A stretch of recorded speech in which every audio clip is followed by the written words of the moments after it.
Welcome to Mommy's on a Call, your sacred space to laugh, learn, and feel like a real grown-up human for a hot minute. I'm Stephanie Uchima Carney, a mom of 3 under 6, serial entrepreneur, business strategist, and donut connoisseur, just trying to get through the day one cold cup of coffee at a time. I believe that with more intention, a positive mindset, and self-care, it is possible to thrive in motherhood, business, and life. My mission is to uncover the daily rituals, life lessons, real-life tactics, and favorite tools to inspire and empower you, mommy, to get the most out of life every single unpredictable day. So grab your headphones, tell your kids you're on the potty, and tune in weekly for some laughs, knowledge bombs, and plenty of real talk with real moms, and maybe a dad or two. Welcome to the Mommy Pod. Welcome back to Mommy's on a Call. I can't tell you how excited I am for today's guest, Dr. Aviva Romm. I've been following her work and consuming pretty much everything she puts out into the world for at least the last couple years, including participating twice in her 28-day Women's Gut Reset, as she's the go-to expert in women's health and especially hormonal health.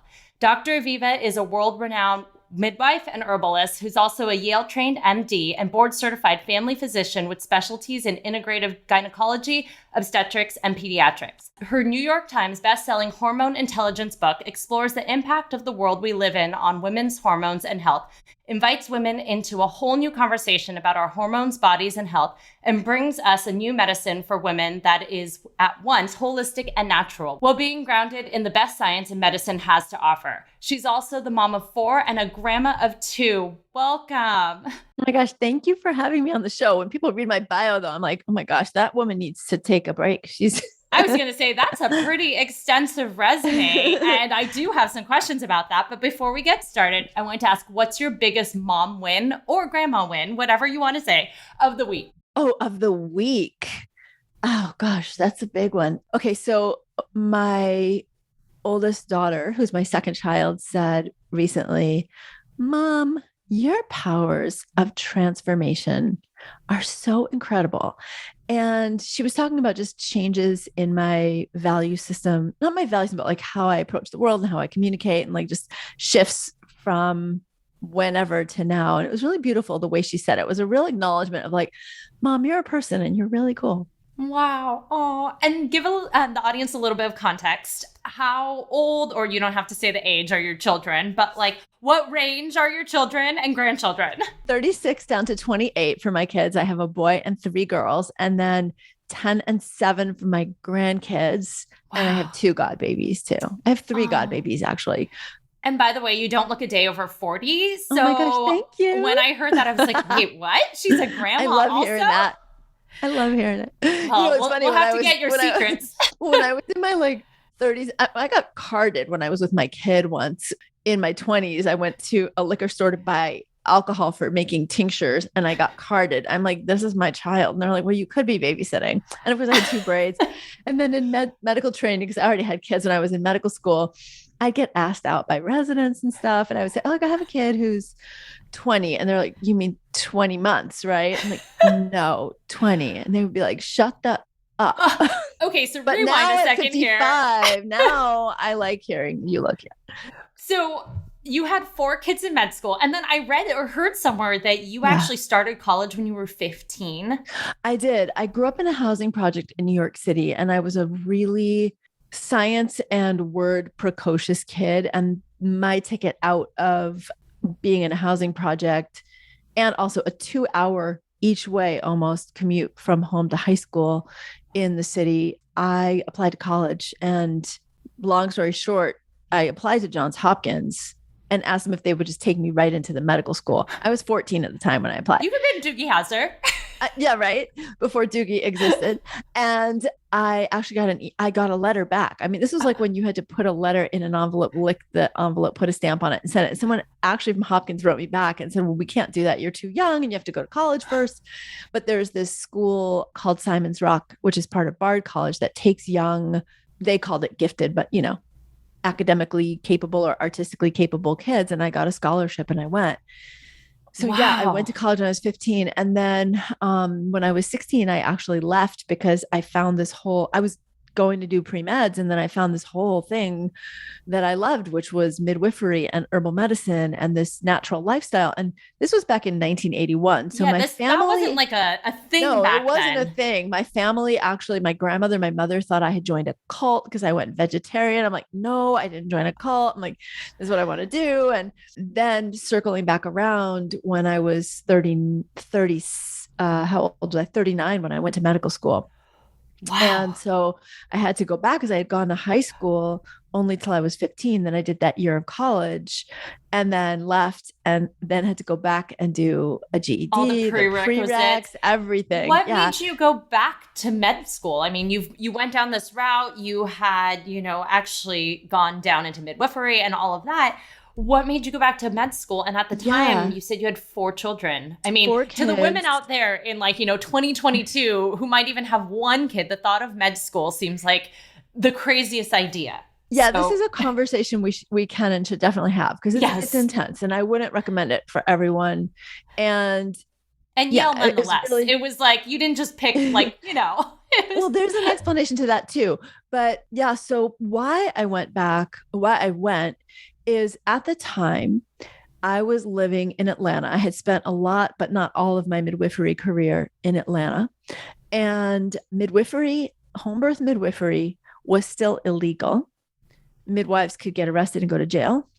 Home birth families, there was a home birth family that actually did family bed, which now it's like just, the hip Brooklyn or whatever thing, LA, whatever, California thing to do. I did it in Atlanta, but there was a family that was actually reported by their neighbors for child abuse because they did a family bed, which was considered, just inappropriate. So we're wow. talking about a day also when antibiotics were being prescribed for every symptom that your child had. And literally, you could go to the pediatrician and your kid could have a little cold and an ear infection. The pediatrician would prescribe an antibiotic, and you would question it. And the pediatrician said, well, do you want your child to go deaf or die? And this was really common. And this was before the term antibiotic resistance became a thing. And until COVID, antibiotic resistance was actually the single largest global public health issue we were all facing. So for me, the other thing was if you were in a state where midwifery wasn't legal, and even if you were in a state where home birth midwives were legal, if you had to transfer to the hospital, the home birth and sort of more air quotes here, natural birth movement was so polarized by the medical model that if you went into the hospital, you were treated even worse often if you were coming with a transport because you were just treated as irresponsible, negligent. People had social services called on them for that. So I wanted to be a bridge to those people who were looking for something different, but may need to enter the medical model and have a safe landing there. And I also realized I couldn't fully change the medical model to the extent that I wanted to systemically and culturally without speaking that language, but also being recognized as like part of the tribe, if you will, or part of the brotherhood. What was it? One of my women friends who's a physician, when I went to medical school, she gave me a big hug and she said, welcome to the fraternity. And it really, even with more women in medicine now, Yeah. half in primary care specialties, it's still very much like that in so many places. So for me, it was just about making change. And another factor is that I am the first woman in my family to go to college, to have a profession like that. And I wanted to give that legacy to my kids. Now, So going how to old, medical I was school, going to say, how old yeah, was your oldest and youngest when you went to medical school? And how was the process getting in, even like making that mental shift? Like, what did yeah, your family structure look like at the time? Because I would assume you would need a lot of support. yeah. So one, I was homeschooling my kids. And my oldest, my son, was 17. And funny side story is that he was in college. He had been homeschooled until 17 and then went to college. And I was in my prereqs post-bac for medical school. So we decided to do a year of physics together in the same class. I bumped over to his school for that one class, and it was hilarious and amazing. And we had so much fun. And it was like just a joy to share that. But by the time I went to medical school, My oldest was in college and my youngest was around 9. And it was really, really hard. We moved to another state where we didn't have family or friends. And my husband, my primary, we've been together for 38 years now.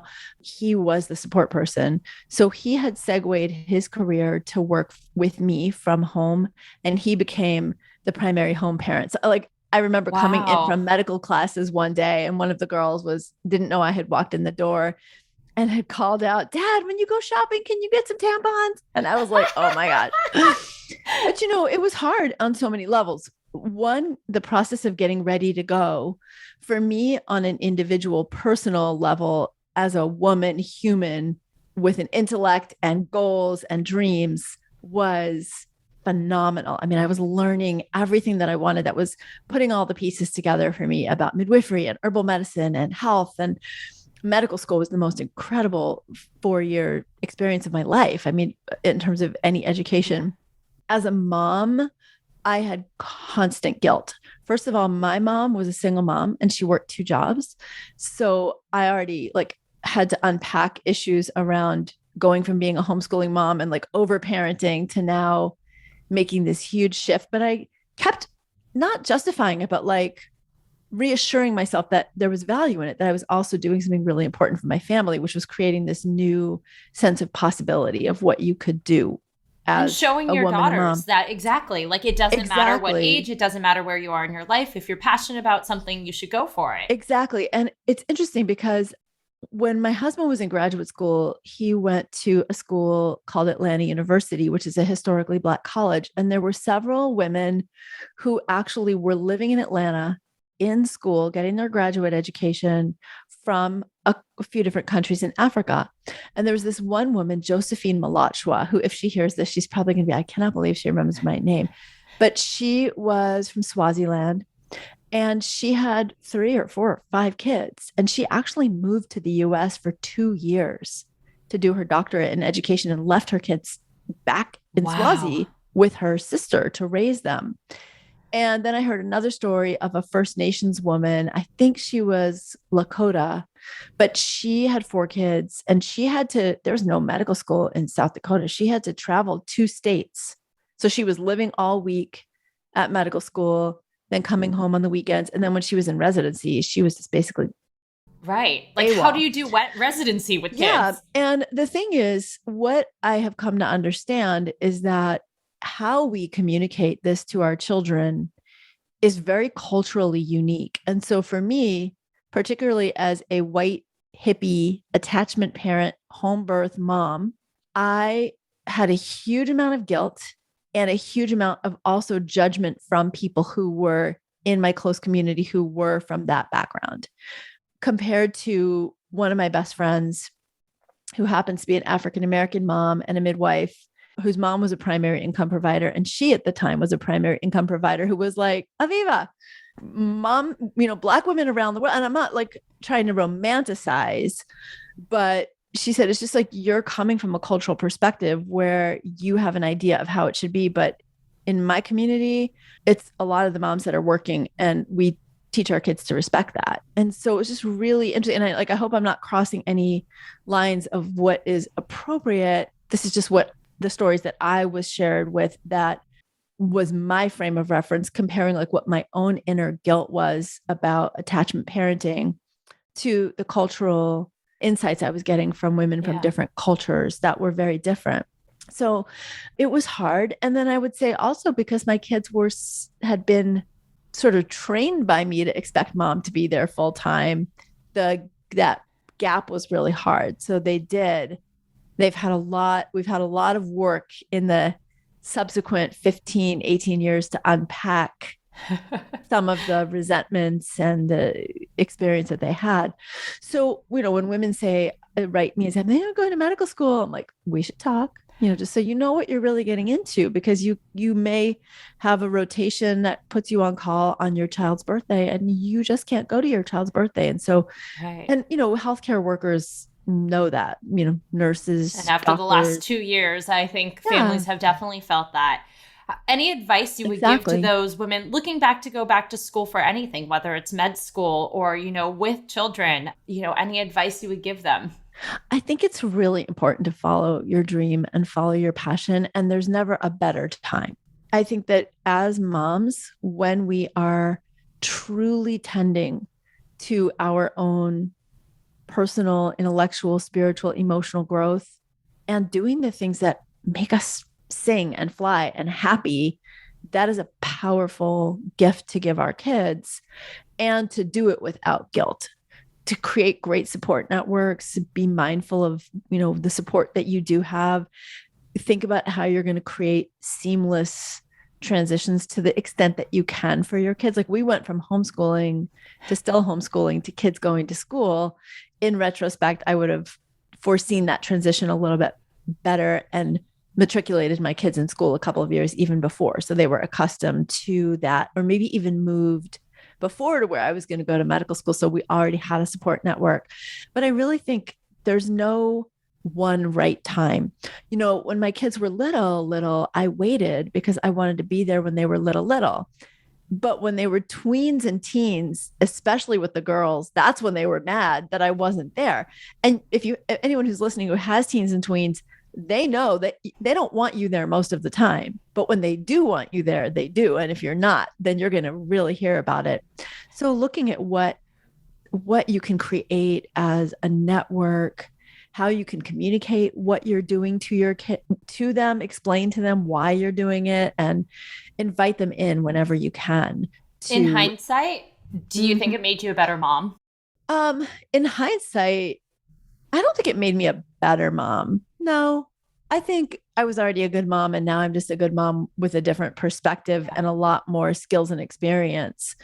I think it just made me a more fulfilled person. I'm one of these people. I just loved when my kids were little. I loved all their stages, but there was something inside me that felt like there was more that I needed to do. And so I hope in the long run, my son, for example, he ended up going on to create a healthcare system, an actual healthcare system that now serves over 100,000 people in underserved communities in multiple states. And when he looks back, he says he was inspired by the early things he saw with me as a home birth midwife and lack of access, especially in certain communities, but then also the power of someone making major choices that can make major change. So I hope that they're able to see it that way, but you never know. Yeah. Well, that's incredible. And then you moved on. So you did your residency, you became like an MD. Yeah. What made you then kind of like go back, or like when you saw all the world of the MD, were you like, okay, like I'm going to stick to this? Or were you like, wow, like this world is not messed up, but like a lot needs to change? Like, where did you go right after that? My views on going into medicine, and my views on the other side haven't shifted really about the healthcare system at all. I would say that I have more compassion for the forces that shape physicians to become the kind of practitioners they are. That most people go into medical school really altruistic and wanting to help people, and the system it beats the heck out of people. It really does. And my best friend, whose kids are my godkids, she's been my best friend for week one of medical school. So almost 18 years now. I mean, we still talk about some of the things that we realize we're traumatized by, that like the everyday life. Someone writes you a note and says, we need to talk. And you're assuming something horrible happened and you're about to be reprimanded, even though neither one of us was reprimanded in medical school for things. It was just the culture of it. So I have a lot more Grey's Anatomy, watching the interns there. It's really, it's just, yeah. And then some of the things that I've actually seen happen in terms of like the endemic racism, sexism to patients is more shocking than I could have ever imagined. On the other hand, I'm really grateful for what I know. And there's been one major shift since I went to medical. Well, two major shifts. One major shift is I think a lot of physicians themselves have gotten so burnt out on the system, but on also their own experiences where they had a medical problem and ended up changing their diet or starting meditation. So there is a slow trickle. I wouldn't say a sea change, but there's definitely a change happening in medicine that has allowed it to be more expansive. And then the other thing is that when I went to medical school, the wellness movement didn't exist. When I went to medical school, the things I was doing were very fringe and very weird.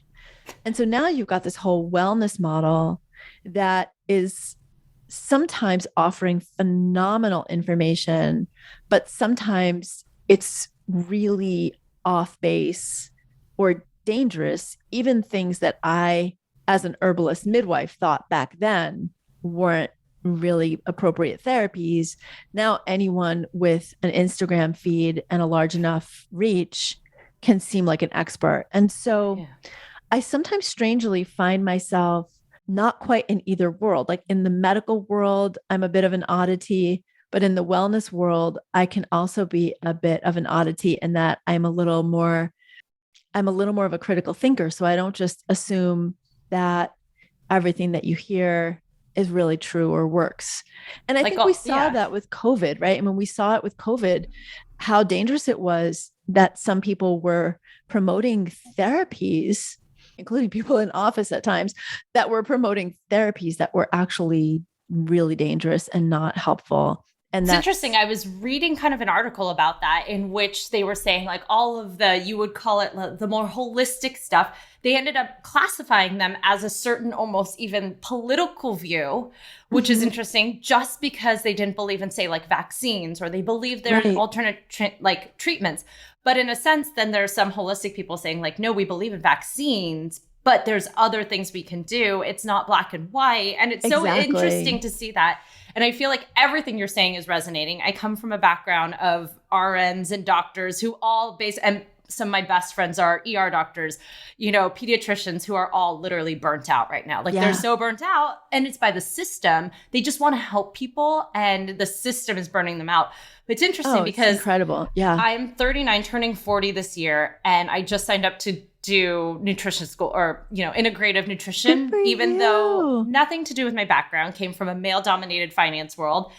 And I just see it and it's like, it's ingrained in me. And so I'm asking you these things as like personal advice. I'm like, okay, so I want to know how is going back to school with kids. And and I think nutrition school, nobody's going to tell you can't go to a birthday party. I just loved it. I felt, for me, it just fed my curiosity. It was incredibly wonderful. And I do think I bring that.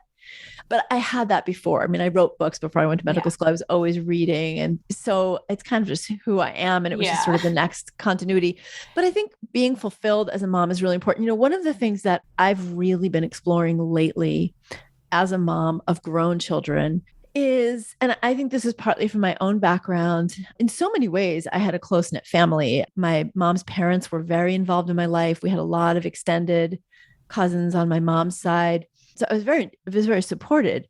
But then I also had, the economic instability and the social instability of living in a housing project, having a single mom in the late 60s, early 70s, which was very weird back then, and a mom who worked 2 jobs. So I was a latchkey kid from the time I was 8.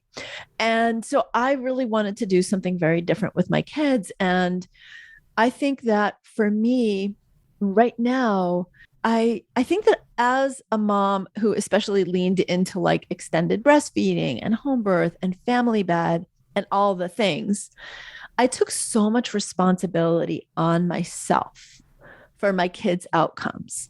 So if one of my kids got sick, in my mind, maybe I was like not feeding them the right healthy diet, or, like all those kinds of very you took it upon yourself, like it was your job to fix it, or it was your job or your responsibility if they came out a certain way. Hello, Dr. Freud, how did you get into my head? Because I'm a feminist on every other level, but as a mom, I wasn't a helicopter mom, but I was very much like an overparenting mom. And so now that my kids are grown and they all have their like wonderful lives and their own creative selves and the things they do, they have their very, beautiful and loving views of me, and they have their critical views of me.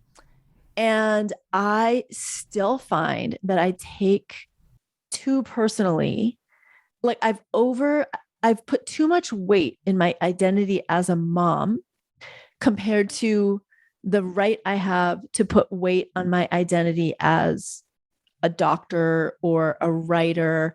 So like last year, my book came out, Hormone Intelligence, and we were on 7 bestseller lists, like number 3 on the New York Times bestseller list. And I created the entire campaign.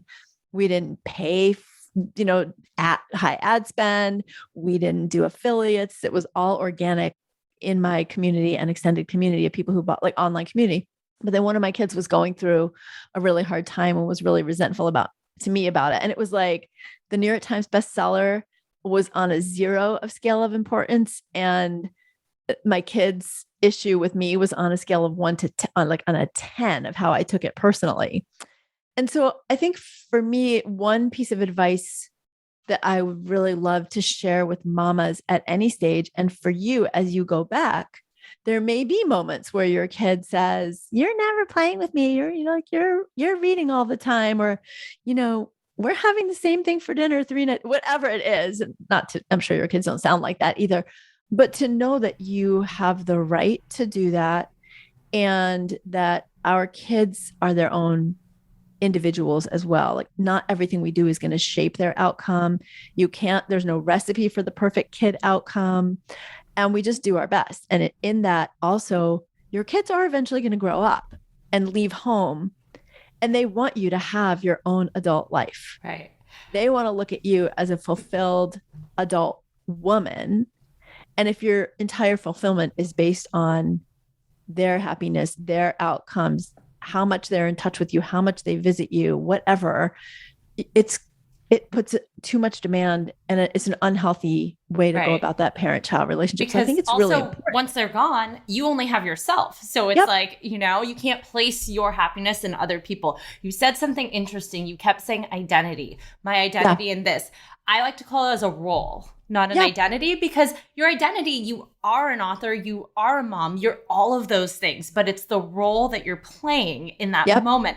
And I think for me, that has helped me separate in the guilt part. Like my identity, I am a mom, but I'm not always a mom. I'm not a mom to my husband. Mom, right? I'm not only a mom. Exactly. A mom. Yeah. And so I love though how you said identity, because I was like, wait, no, it's actually just a role you're playing, like in the bigger things.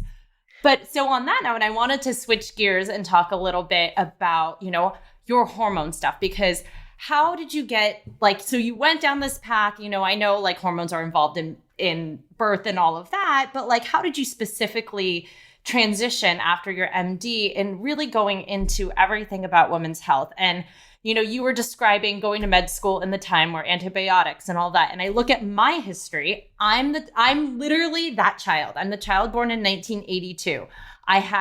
Anytime I had a sniffle, quote, I had an ear infection, I had something, I had so much amoxicillin in my lifetime. I'm literally immune. I cannot take it. I had to go cold turkey. I have to tough it out anytime I have a sinus infection, which then led to, when I was 16, not getting my period yet. What did they do? They prescribed me birth control. Got birth control in order to get a period. Had that because I was a dancer, I was a cheerleader, your body just naturally doesn't get it. Flash forward to when I'm going to get pregnant. I was misdiagnosed with PCOS because I had irregular periods, because once you get off birth control, your body has no idea what to do. And so I feel like I'm the poster child for everything done wrong in the 80s and 90s for hormone health. You have answered your own question to me. Why did I go down that road? You are exactly why. And the bazillion other women who have shared similar stories.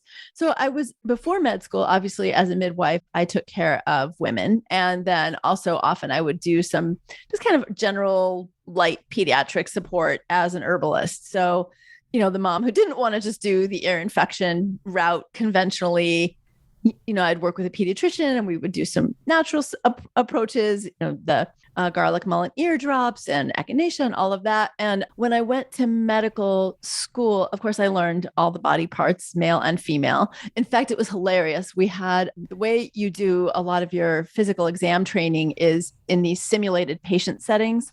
And so we all had to learn how to do a prostate exam. And so there were 5 of us and 1 patient. And this is how it works. Somebody signs up, they get paid to do it. And we all have our gloves on. And it was like a comedy routine because I was sitting at the end of the row of five. And the preceptor, the doctor said, "So who's going first?" And all four heads turned to me. It was like synchronized swimming or something. And I was like, dudes, I do pelvic exams. Yeah, like this, but they had me go first anyway. But it was just so funny. When I got out of medical training and worked in a practice for 2 years, I did do women's health and men's health. And I just felt like for me, I like the women's stuff better. I didn't find that there were like the psychosexual power dynamics that sometimes come in with men and women, even when you're a doctor. But more than anything, quite honestly, it felt like such a natural extension of my midwifery work. It's what my passion was. And I wanted to be able to know more about less and not feel like I had to keep up. I didn't want to take care of prostates or know about them anymore. It was like, I don't need to do that. Someone else can do that. And so I really just honed in my work around everything from fertility and conception, but continued the, pregnancy, postpartum. I wasn't attending births anymore, except occasionally friends and my grandkids. But so many women were coming in with misdiagnosed or undiagnosed or overdiagnosed thyroid problems, exhausted and being told they had something called adrenal fatigue, which isn't I was told that, by the way. And it's just not last year, I was told I had adrenal fatigue, and I'm like, what does that mean? Yeah, and it's not a real condition. Okay. But the thing is, like, you've got the wellness people saying you've got adrenal fatigue, which isn't a real condition. And then you've got the medical people saying, oh, it's just stress, deal with it or meditate. And there's a truth. Or like you have a thyroid imbalance, but they can't really, or just take some medicine for it. Yeah, there's a truth that's in between. And that's the place that I live, is in that place in between, that bridge. And then just the incredible numbers of women that I was seeing in practice, but then also as my online platform grew and grew and grew, now we're amplifying it, the tens, 20s, hundreds of women I'm seeing in my practice to the tens, 20s, hundreds of thousands of women who are in touch with me, who are struggling with very similar stories to yours. In fact, almost identical at times, to any number of different stories, from the woman who spent years thinking that periods from hell were normal because her mother had periods from hell, until she was in her 20s and got diagnosed with endometriosis and had been just, dismissed and put on the pill and ibuprofen and more pain medication by her doctors, to the 50-something-year-old woman who had perimenopausal or menopausal symptoms, who went to an integrative doctor who got put her on bioidentical hormones, and she ended up with uterine bleeding and a question of uterine cancer. And it was really just the inappropriate use of hormones. So all of it just was like, all right, I'm going to focus in on this. So I started with a focus in on adrenal and thyroid, partly to help set the adrenal story straight, and partly because I was seeing so many women in my practice who were struggling with thyroid problems.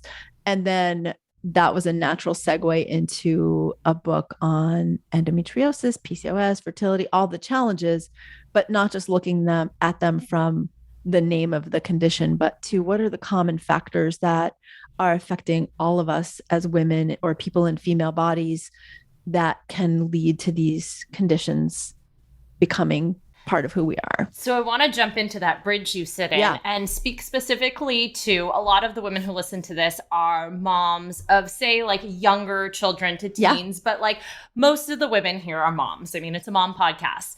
And a lot of us have dealt with postpartum issues, things that have happened since we've had babies. Like, for example, after my third C-section, 1 year later, I randomly had ovarian cysts that were actually mucinous cystadenomas, and they were tumors. And now they just discovered another one that's 7 centimeters in me. And it's like these things that didn't happen before kids or even after my first kid are happening now. A lot of my friends are having the worst periods of their life right now and had never had that before. So I wanted to ask you about that, because as a mom of younger kids, I'm seeing this more and more in my friends group, which means we're in our late 30s, early 40s, this sort of age range built from the 80s, my story to now. What are you any advice or any tips that we should be looking for, or things that we should adjust in order to, just generically speaking, maybe help with some of these? Because I mean, a lot of us were on birth control for years, so we don't actually even know what a real period is. What are we missing? Well, I think also as much as we like to think of ourselves as ageless and ever young, and late 30s and early 40s is really young, our bodies at that stage do start to go into some shifts toward perimenopause. So menopause on average happens at age 52 internationally, but the perimenopause can start 8 years before that. So for women who are in their early 40s, it may be that you have several things going on at once. You're breastfeeding, you're running around like a maniac with little kids, and your Drinking body's too much also caffeine, overstimulating. all the things, right? All the things. And then at the same, at all the, too much caffeine in the day, and then the 2 glasses of wine at night because you deserve it, right? And then you're having trouble sleeping and maybe eating, chicken nuggets, even if they're organic kind, for lunch or dinner. It's like all the ways we are when we have young children with very little time for attention to ourselves. And if for some women concurrently, their bodies are starting to make that shift into that next phase, that's a lot going on hormonally. So I think a few different things that we can do. One is, I know it sounds so much easier than it is to do, but truly slowing down a little more. And I can say in retrospect, again, just repeating that there's no one recipe for the perfect kid. There's no such thing as a perfect kid. There's no such thing as a perfect adult. And we do such a disservice to our kids by even thinking that way. It's just setting them up for constant emotional failure. But all the things that we think, the piano and the soccer and the swim, like all at once, I don't think it actually benefits most of them. So figuring out like what can you scale back a little bit on and still meet your kids' passions and get them exposed to different things. And if you have 3 different kids, I do. I know that's like I had 4. Yes. We had the horseback riding and the piano lessons and the singing lessons and the violin. It's a lot. And I think those things can be really important, but we can overdo it. And so are there things that we can pare back? How can we make sure that we're not just eating the chicken nuggets and the ODOs, for breakfast and lunch, that we're actually making meals and eating, but also sitting down and chewing? Are we getting sleep? And if we're not getting sleep, how can we sleep trade with our partners if you have a partner? If you don't have a partner, can you spend the nights with another mama and sleep trade? What can you do really creatively? And then the other, sort of simple things, make sure you're getting enough green vegetables. Are you still taking a multivitamin? We take prenatal vitamins and we take postpartum vitamins while we're breastfeeding, or usually the same prenatal into the postpartum. But are you still taking a multi? Because if you are eating that kid snack food all the time, are you actually getting nourished? And then are you taking the time to do things that are just for yourself?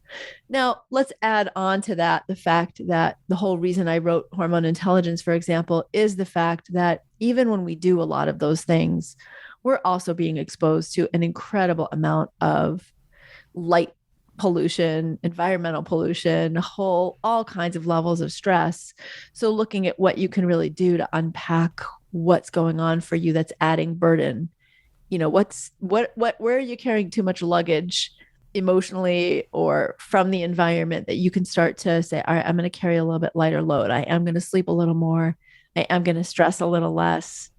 I am going to take that prenatal vitamin. I'm going to learn about what household products I'm using that may actually be affecting my hormones, but pace it out. You don't have to do it all at once, because sometimes wellness can be another major thing on our to-do list. It's like almost drinking from a fire hose too, because again, like you mentioned, social media has overcome everything, and you see everybody is a wellness expert.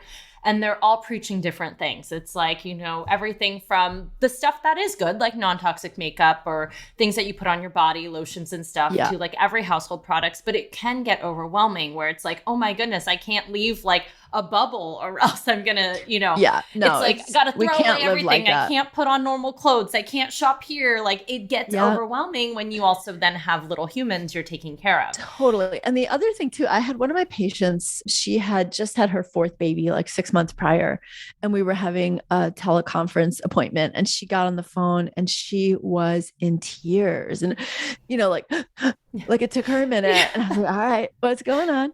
And she said, I was just on social media this morning, and there's a mom with 4 kids, and all of her kids look perfect. And, they're all in their little white shirts and their little cute shorts, and they're all like matchy matchy.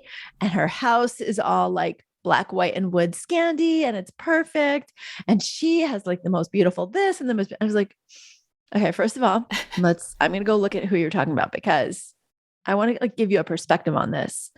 And so I showed her, first of all, like how curated it all is. And also explained to her that her kids were actually involved in child labor, and that child labor laws for clickbait social media had not been established, but that I later found out, was someone who got each of her kids would get several $1,000s a post, because every post was an ad, right? Right. It's all so sponsored. I explained to her, like, this is all sponsored. She's got somebody who has just curated her house, curated her clothes, curated her kids. And it doesn't mean that she's not that together. But it's her job. It's actually her job. And it's probably not like that behind the scenes. And, there are all kinds of people that we can look at who on the surface have this perfect life, only a year later for their entire empire to be falling apart and them getting divorced publicly. This happens, right? I was going to say, I think I know exactly who you're talking about on that one. Many, I'm just kidding. But yeah, there's one I have in mind. There's one that I have. Yeah. Yeah. So right. Not to believe the Instagram, what you see. We can't judge our insides by other people's outsides, and the stress or our that outsides. brings on. Yeah. And, you just never know. The funny thing about me being in a doctor in this space is sometimes some of those kinds of people are my patients, and they're like, they're on antidepressants and they're on anti-anxiety medications. And it's like, I often wish that those people would just say that, because I think it would make everybody else just exhale. Yes. I went to the park one day. My kids, I had just the 2 kids at the time, and I was pregnant with the 3rd. So the kids were 6 and 3, and I was pregnant. And we were getting ready to go out for a play date with the homeschool families at the park. And I was, like the proverbial trying to get the kids to get their shoes on. Yes. And I was really hormonal. And I had a Tupperware in my hand back in the days when I still would actually use a plastic Tupperware, because that is one thing I really do not use plastic containers for food storage. But I just had the Tupperware in my hand, and it was empty. And I just remember throwing it really hard at the ground, and it bounced up and almost went to the ceiling. And the kids, I was like, get your stuff together or we're not going to the park. And I just lost it. And I threw it at the ground, and it bounced up, and the kids' faces were just like, their jaws dropped, they'd never seen me lose it like that. And it was really funny, because I got to the park, and there I was, like the home birth hippie midwife mama. And one of the we were sitting in a circle, the kids were playing, and one of the moms said, how was your morning? And she looked at me, and I said, well, after I screamed at my kids and threw the Tupperware and we finally got here, it was great. And it was like all the truth talking started happening. And one mom said, well, that's not so bad. I actually threw the laundry down the stairs the other day. And that was after I threw the divorce at my husband. I still remember that.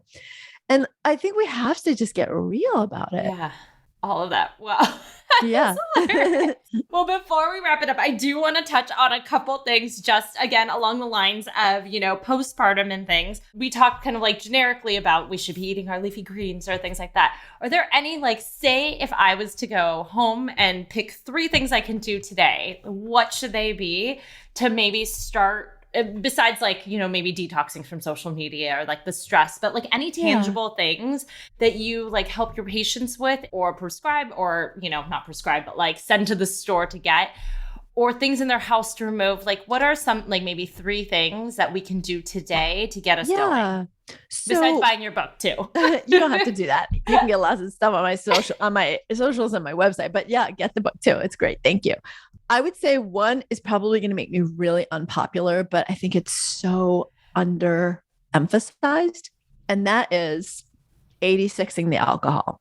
Once you get to be about 38, I would say, maybe even a little before, a lot of women start to notice that the alcohol tolerance they had in their 20s may feel good while you're drinking it, but then you just never sleep that as well that night. You may fall asleep fine. You wake up, you're irritable, you're emotional.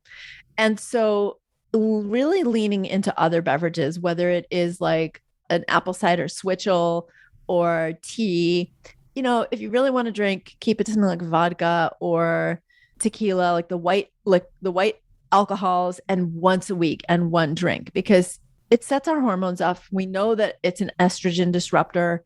We know that alcohol increases our breast cancer risk. It's one of the only substances that we can actually say is proven to increase breast cancer risk. It's just like a bottom line.